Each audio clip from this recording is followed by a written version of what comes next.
पिताजी के फटे हुए जूते। डायरी में ऐसा क्या लिखा था जिससे बेटों को यह कहानी शुरू होती है। जब मैं घर से गुस्से में बड़बड़ाते हुए निकल आया था और बस स्टैंड की तरफ आगे बढ़ने लगा, मैं मन ही मन बड़बड़ा रहा था।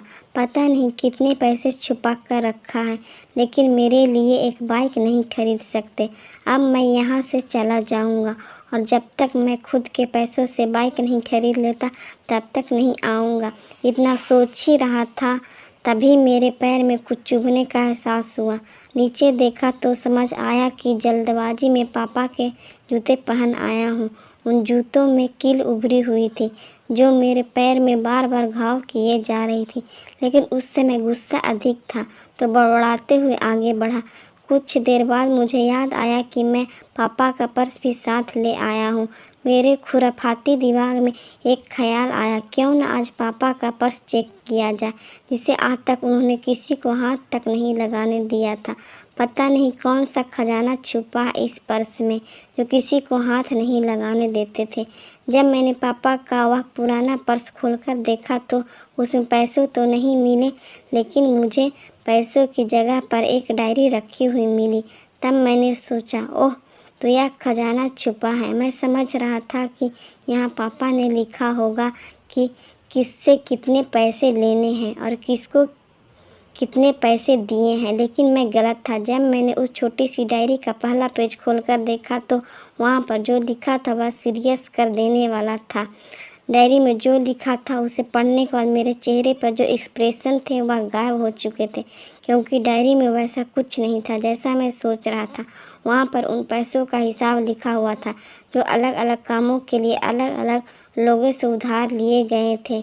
उस लिस्ट पर कंप्यूटर के नाम पर भी पैसे लिए गए थे।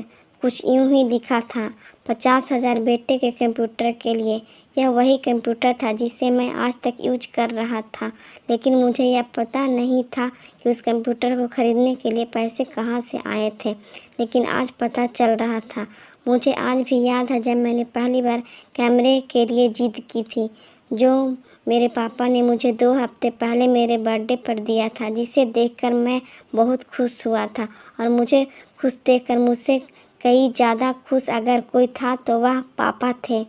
अब मेरे चेहरे से गुस्सा एकदम गायब हो चुका था। जब मैंने आगे का पन्ना पलटा तो वहाँ पर कुछ इच्छाएं 20 लिखी हुई थी। पहली जो इच्छा 20 थी उसमें जो लिखा हुआ था, अच्छे जूते पहनना। यह बात मेरी कुछ समझ नहीं आई। तभी मेरा पैर अचानक सड़क पर भरे हुए पानी पर जा गिरा और तभी पैरों में कुछ गीलापन होने का एहसास हुआ। जब मैंने जूता उतार कर देखा तो उसका तल्ला टूटा हुआ था। यह देखकर मुझे डायरी में लिखी हुई बात याद आ गई। तभी मुझे माँ पापा की कई बातें भी याद आ रही थी।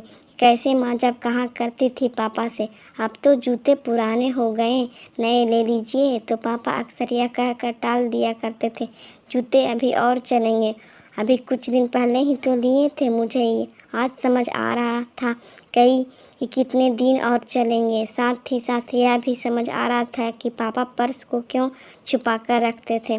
तभी उस डायरी को पढ़ते हुए बस स्टैंड पर पड़ी बेंच पर आकर बैठ गया। अब उस डायरी का आखिरी पन्ना बचा हुआ था।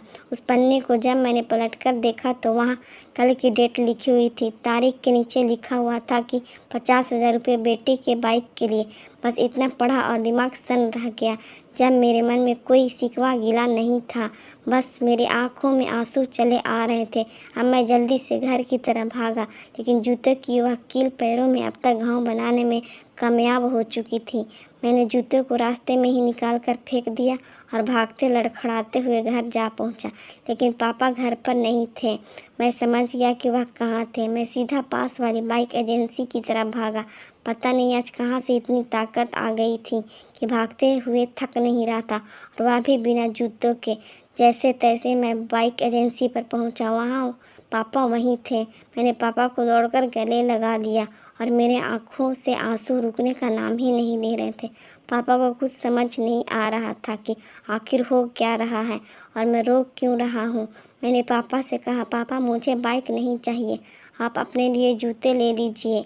अब आज से मैं जो भी करूँगा वह मैं अपनी मेहनत से अपने बलबूते पर पढ़कर करूँगा। गाइज अगर एक छोटी सी कहानी पसंद आई हो तो please like subscribe and share करें। Thank you for watching.